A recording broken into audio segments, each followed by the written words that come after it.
How's everything going? Today we're down here in the Onondaga Valley Cemetery. We are here, and in this cemetery we have Ephraim Webster. Ephraim Webster is the person who gave Syracuse its name. Prior to it being called Syracuse, New York, it was called Corinth. And another name that it had was South Salina. But as I'm out here walking around, I come across a headstone.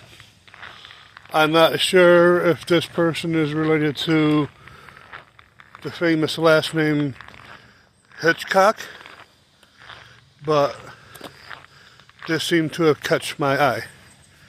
I'm going to walk around it real quick.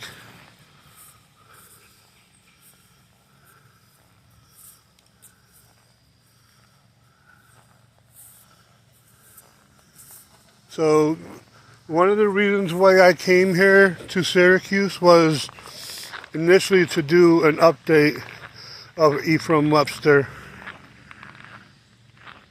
But as I'm walking around looking for inspiration to do a video, I come across a mail order headstone that I had forgotten that Onondaga Valley Cemetery has several of these.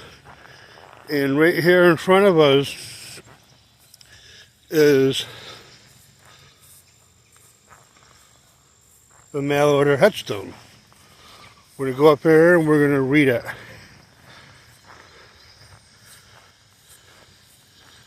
This headstone belongs to Edward Norris, born in Headcorn, ENG, May 1801, died October 29th, 1 day before Halloween, 2 days before Halloween. And he was 80 years. Now look right here how this is abbreviated. Now it's just W without the apostrophe RS.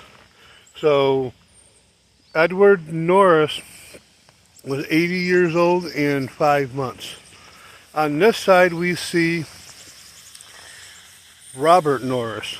Robert Norris was born April 8th, 1810, died March 22nd, 1899. And he was aged 89 years old. And on this side over here, which there's usually more than one person that has a calling on the mail order headstones. And where you see the nameplate right there, it is that exactly. You just mantle it from this here, right here, and right there, and right there. This side belongs to Mary A. Dunning, the wife of Robert Norris. She was born April 16th, 1814 until January 4th, 1904. And over here, we have more of the Norris name, and here is a wreath for this plate. These can be easily moved in and out. You just unscrew those and you put a new nameplate in there, and you can put anything you want in there. Like I said in some of my other videos, these headstones date back way before 1902, and when I was doing the information on mail order headstones, I really couldn't find a whole lot, and I know they've been around since maybe early 1800s, early to mid 1800s, and the only thing I did find was available was a Sears catalog who started printing up advertisements in their catalog in 1902. going all the way up to 1994, I believe, or 1993, when you were still able to mail order headstones. But as of right now, there really isn't a whole lot of information that I'm able to obtain. Here at this headstone, this is a very similar looking headstone. It's the exact headstone that Ephraim Webster has, and he's over more in the front. He's in that direction right there. Right there. That building right there is their office and their tool shed and everything else. But here we have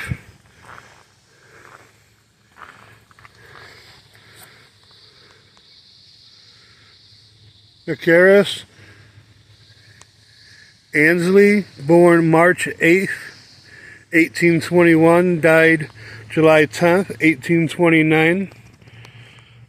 Phoebe Ansley, born September 3rd, 1822, died April 8th, 1835. And underneath them is their nameplate, and here is the father. Right here would be another family member that it's so corroded with living microorganisms and moss and stuff like that. And right behind that one is a family member called Andrew. And right next to Andrew is Rose. Rose may be a sister or an aunt. But here we have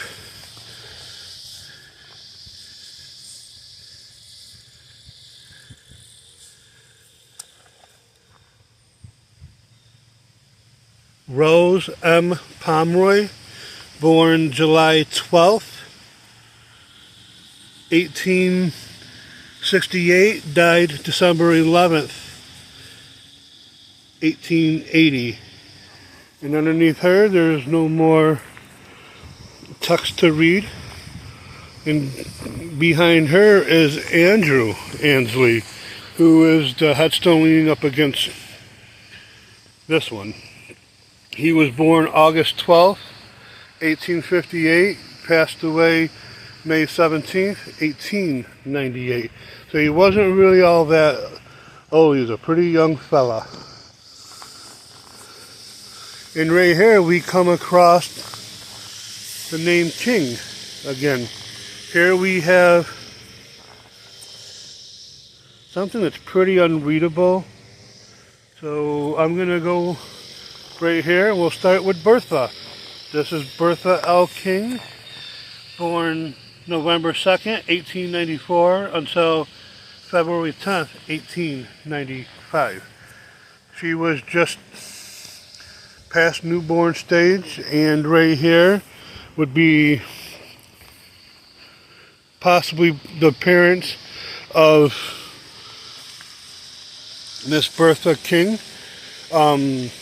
Right here again you see a Freemason symbol. This is the matriarch and patriarch of the family. They're either laid out here or right behind them, which could be here.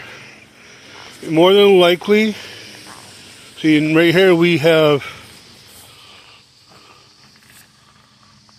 I'm not sure how to pronounce that, but also they were Freemasons as well.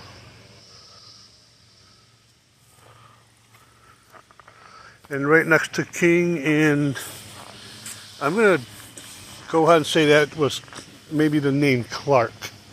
But here is George Smith, died November 5th, 1867, aged 13 years and 11 months. Just barely a teenager. And here we have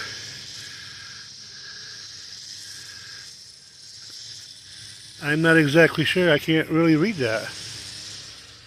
But underneath the top name, this person passed away February 20th, 92. He was aged 17 years, 9 months. And below him would be a family member possibly. Frank E. died December 31st, 1905, aged 20 years, 6 months. Sons of N.P. Steen. And right here is Ellen Legg, born 1847 and passed away 1922. There's a lot of history being covered up here. If we could get somebody to come up here and maybe spray a little bit of D2 headstone cleaner, would be great. But that's usually a volunteer basis. And right here we have a little bit of vandalism going on. Like somebody literally came over and just pushed that right out of the way for some reason.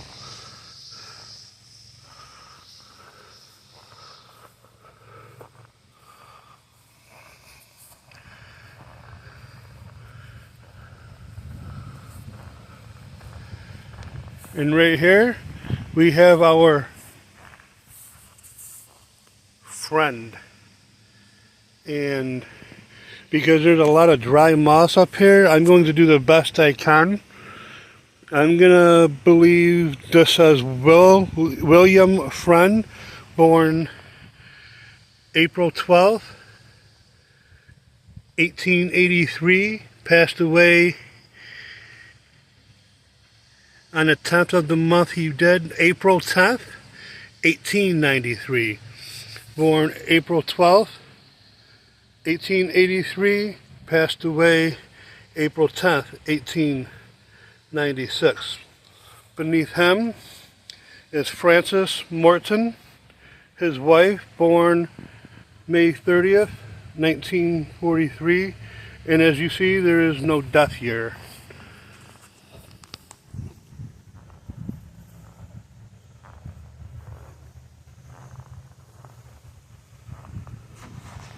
Since the beginning of this video, it's turned out to be a really nice day.